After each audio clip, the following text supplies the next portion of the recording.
Hello everybody, it's Michael and David behind the camera, and today, just a little over a year on since the previous car review, we're now doing a review of my car that I bought after my Peugeot, my Civic, because the Civic is leaving us. Well, it's leaving me because I brought something else. So yeah, just a quick video of like what I thought of the car, having driven it for a year. All in all, I've done about 7,000 miles in the car over the course of the year. We've been down to Bournemouth, up to Manchester in it, we've been to the beach, so we've had a couple of good runs out of it, and it's a really nice car. It was definitely worth buying. It served its purpose for the time being, and everybody else has said that it's spacious at the back, it's comfortable. The dashboard in particular is something that everybody comments on. My favourite feature on the dashboard is how your speedometer is displayed in digits and not on a dial instead. So which is very nice. And the overall drive of it is nice. The only thing that's really a problem in the Civics is the suspension is quite hard. I dare think what the suspension's like in a Type R. Probably a lot harder than this already. But this is an 09 plate, and it's only done, when I got it, it had done 24,000 miles, and the other day I clocked it past 31,000. So for an 09 plate, it's got very, very low mileage, which is surprising really, because you would expect a car like this to have a lot more. The lady that owned it before me got it brand new and only used it for potting around. I think she was an elderly lady. So, but the Civics, I believe, they come in different models. You've got the S, the E, the SE, and the S, and this is the E, which is or the S, which is like the standard model.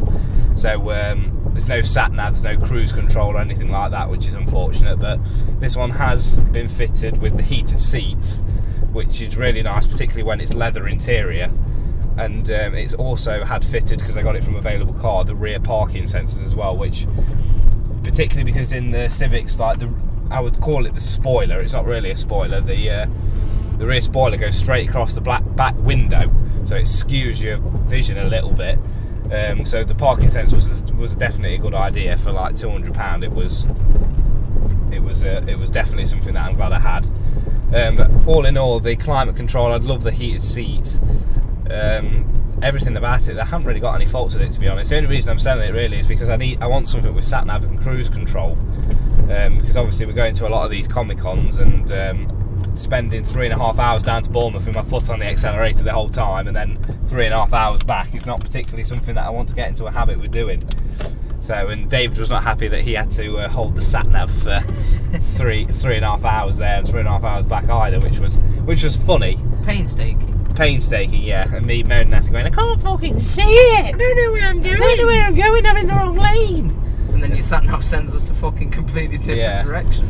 So, but yeah, this has definitely been a good car. What's your opinion on it, David? What do you think? I really like it. I think the best thing about it is the level, just the interior is just so spacious. Yeah, it's a bit deceiving because most people think that the Civics are quite small, but particularly in the back they are very spacious, and even when I sit quite far back when I drive, I sit almost as far back as the seat will let me. There's still plenty of room inside for passengers who are tall to have a comfortable ride as well, and even when we've gone long distance as well, they've had plenty of room to get comfortable, and there's never been any moaning or anything like that, which has always been good. So but yeah, the Civics now are getting a bit outdated. They've just released the new Type R, which start at about 30 grand, which, don't get me wrong, the Type R's are absolutely rapid, but is it worth 30 grand? I mean, these retail brand new, I believe, at about, the range starts somewhere at about 14,000 for the S model, which is what this is.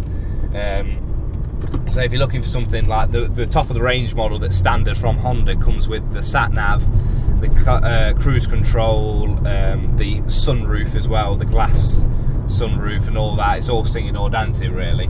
Because I've now had a Civic. My mum and dad have both had a Civic as well.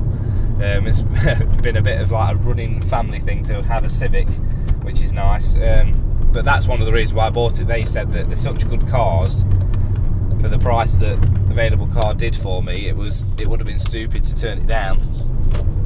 So it's I would definitely recommend it to anybody that's wanting to get a new car that's probably just come out of their phase of having their shitty banger for the first year or so, and is looking for like the next step up. If you can afford it and everything, then I would definitely recommend one of these. It's definitely worth buying. They are really nice inside. They are. Whoa. Pick the bumpiest roads. Yeah, pick the bumpiest roads. Yeah, they're really nice. I bet that's Joe. I think It is Joe. It is. It is Joe. Should I turn around and go? We've just stumbled upon Joseph. I bet now he's going to scarper inside like a rat back into its fucking oval.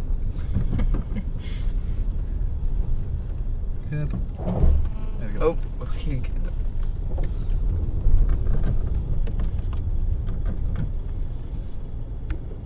Coppers. Whoop whoop! It's the sound of the police. Wow, it's going to pull alongside Joe, and I think, or is it Joe or is it Sophie? Might be. It's I know it's Sophie. Dan's. It's Sophie. Was it? Yep. That was awkward. Still good looking. Yeah. Edit that bit out.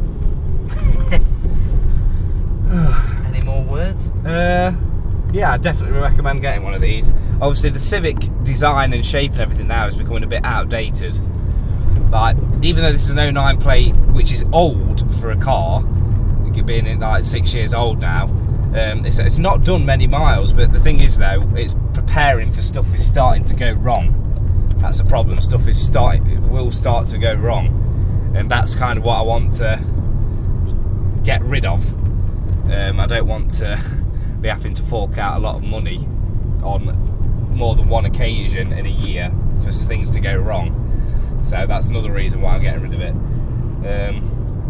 But I'm not going to tell you what I'm getting. We'll leave that. If you want to try and hazard a guess at what I'm getting, then stick a comment below, and we'll see how many people can get it right, because there's that many cars out there. It'll be interesting to see if anybody do get it right. And if people that do get it right will get a shout out on the next video for me telling you that people should subscribe to that person's channel. Because I bet I don't think anybody will get it right. What do you reckon, Dave? No, I don't think they will. Going from this to that is. It's quite a big jump, isn't it? Yeah. So, but yeah, there's your little task, everybody. But I would definitely, like I said, out of 100, if I had to rate the car, I would probably give it. I'd probably give it 92 out of 100. Because the only things that really bothered me was the no cruise control and no sat nav. If they had been in, I would have kept the car another year or so, probably, rather than getting rid of it after a year. So.